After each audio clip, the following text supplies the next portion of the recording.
મિત્રો આજે તારીખ 1 ઓગસ્ટ 2026 અત્યારે સાંજના 6 વાગ્યાની આસપાસનો સમય છે। અત્યારે ગુજરાત અને તેની આસપાસ કઈ સિસ્ટમ કામ કરે છે અને આગામી 2 દિવસમાં ગુજરાતમાં વરસાદનું જોર કેટલું રહેશે અને ક્યારથી વરસાદનું જોર ઘટશે તમામ પ્રકારની માહિતી એક વિડીયોમાં મળી જશે।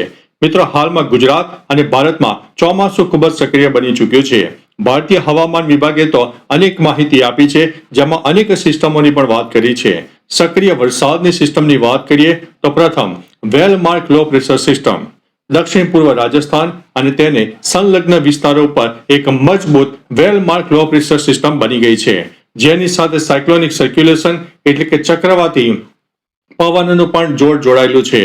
હવે બીજી સિસ્ટમની વાત કરીએ તો મોન્સૂન ટ્રફ રેખા દરિયાઈ પટ્ટી પર એટલે કે સપાટી હોય છે તેના ઉપર ચોમાસાના મોન્સૂન ટ્રફ રેખા એ ખાસ કરીને જેસલમેર દક્ષિણ પૂર્વ રાજસ્થાનની સિસ્ટમમાંથી પસાર થઈને પૂર્વ ભારત તરફ આગળ વધી રહી છે। ટ્રફ અને પશ્ચિમી પવનો પણ અસર કરી રહ્યા છે।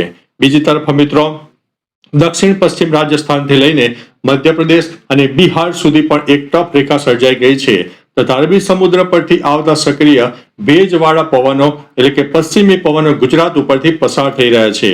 હવે મિત્રો આજે તારીખ 1 ઓગસ્ટ છે, જેમાં જુદી જુદી આગાહી તમને મળવાની છે, જેમાં રેડ એલર્ટ હોય, ઓરેન્જ એલર્ટ હોય અને યલો એલર્ટની તમામ પ્રકારની માહિતી મળી જશે। આજે મિત્રો રાજ્યના મોટા ભાગના વિસ્તારમાં મેઘમહેર અને ભારેથી ભારે વરસાદની ચેતવણી આપવામાં આવી છે। આજે બપોર બાદ પણ સૌરાષ્ટ્ર હોય, કચ્છ હોય, ઉત્તર ગુજરાતના અનેક ભાગોમાં ભારે વરસાદ શરૂ થઈ ગયો છે। હવે કયા વિસ્તારમાં રેડ એલર્ટ છે કે જેમાં અત્યંત ભારે વરસાદની સંભાવના છે? ખાસ કરીને અમદાવાદ તેમજ સૌરાષ્ટ્રના સુરેન્દ્રનગર, રાજકોટ, ભાવનગર, મોરબી અને બોટાદના અનેક જિલ્લામાં છૂટાછવાયા સ્થળોએ અત્યંત ભારે વરસાદની સંભાવના છે। હવે વાત કરીએ તો ઓરેન્જ એલર્ટની, જેમાં ખૂબ ભારે વરસાદ થઈ શકે છે, જેમાં ઉત્તર અને મધ્ય ગુજરાતના બનાસકાંઠા, વાવ, થરાદ, પાટણ, મહેસાણા, સાબરકાંઠા, ગાંધીનગર, અરવલ્લી, ખેડા, આણંદ અને ભરૂચ ઉપરાંત સૌરાષ્ટ્ર અને કચ્છના અમરેલી, જામનગર અને કચ્છના અનેક વિસ્તારમાં ભારે વરસાદની સંભાવના છે। હવે મિત્રો યલો એલર્ટની વાત કરીએ તો જેમાં થોડો મધ્યમથી વધુ વરસાદ થઈ શકે છે।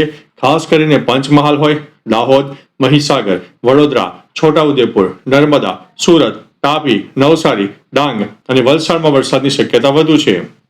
બીજી તરફ પોરબંદર, જૂનાગઢ, દેવભૂમિ દ્વારકા, ગીર સોમનાથ તથા દીવ, દમણ અને દાદરનગર હવેલીમાં પણ થઈ શકે છે।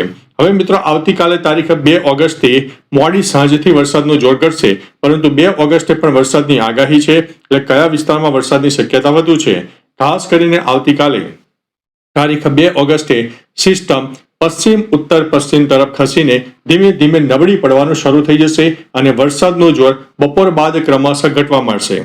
કોઈ વિસ્તારમાં તો તાપ તડકો પણ નીકળે, પરંતુ જે મોડી સાંજ એટલે કે 5 વાગ્યા પહેલાનો સમય છે તેમાં કોઈ વિસ્તારમાં ભારે વરસાદ અને ગાજવીજ પણ થઈ શકે છે।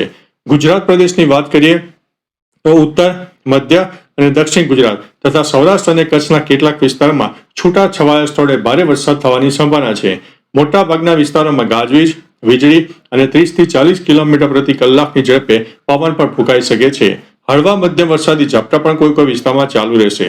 મિત્રો ખાસ વિનંતી છે કે આગામી 24 કલાક હજુ પણ સાચવજો અને ત્યારબાદ વરસાદની સિસ્ટમ થોડી નબળી પડશે અને જે મેઘ તાંડવ થઈ રહ્યું છે તેમાં આપણને ઘણી બધી રાહત પણ મળવાની છે।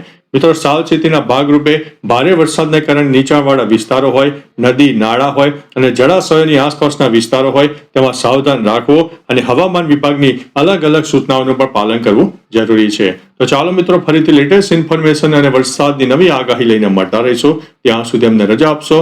નમસ્તે।